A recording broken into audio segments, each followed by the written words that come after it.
Donc Loïc Pujol. J'habite à Brest, je raconte des histoires et j'essaye de ne rien faire, enfin de ne faire rien plus exactement depuis quelques années. Ce qui n'est pas ne rien faire, faire rien, c'est faire beaucoup de choses et c'est un petit peu, pour moi en tout cas, une épreuve que de ne faire rien. Même si dans ce rien finalement il y a énormément de choses. Mais ça veut dire pour moi être dans l'essence même de l'activité de conteur, de conter des récits. J'ai eu la chance, je dirais, de faire un travail sur l'interprétation des rêves quand j'avais 20 ans, avec un psychanalyste jungien, enfin un psychologue. Et ce travail a duré pendant des années. J'ai rêvé les contes avant même de les découvrir, enfin, ou peut-être que je les avais lus il y a très longtemps et que c'est revenu, mais voilà, pour moi ça a été une plongée dans le monde des symboles, dans le monde onirique, et, et cette rencontre avec l'image générait une sorte de bien-être, quelque chose de profondément ressourçant, autant pour celui qui raconte que pour celui qui écoute. Et c'est ce travail de l'image, de cette rêverie libre, proche de celle du grand rêve, euh, qui, euh, qui a fait que je me suis lancé effectivement dans ce métier de raconter les récits.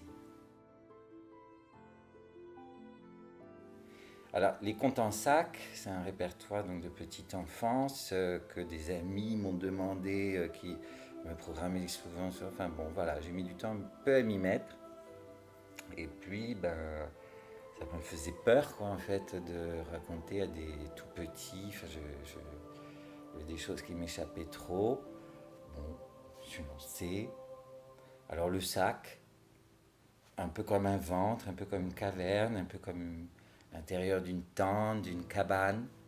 Et dans le sac, on sort des choses, on rentre dedans. Il y a un côté, voilà, un peu, qui pour moi, un peu c'est le conte, ça. Voilà. Pour moi, c'est le conte, ça, ce truc d'intériorité, d'anti-spectacle, quelque part. Le spectacle est à l'intérieur et au-dedans.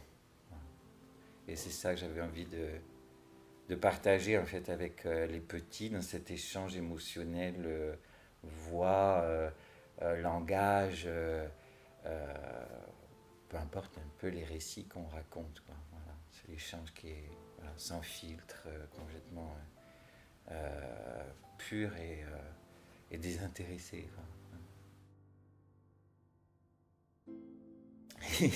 Eh ben c'est pas évident aujourd'hui. Ça l'était pas quand moi je l'étais, mais je crois que ça l'est encore moins aujourd'hui d'être jeune et de se lancer, ouais, en tant qu'artiste. Je pense que c'est pas évident aujourd'hui, mais en même temps, ce sont des choix de vie qui sont, voilà, c'est un choix de vie et c'est une qualité de vie. Je considère que c'est une chance, même si, voilà, je gagne la plupart du temps moins d'un SMIC, c'est une chance que de vivre comme ça pour moi. Voilà. Et pour ça, ça n'a pas de prix, ça.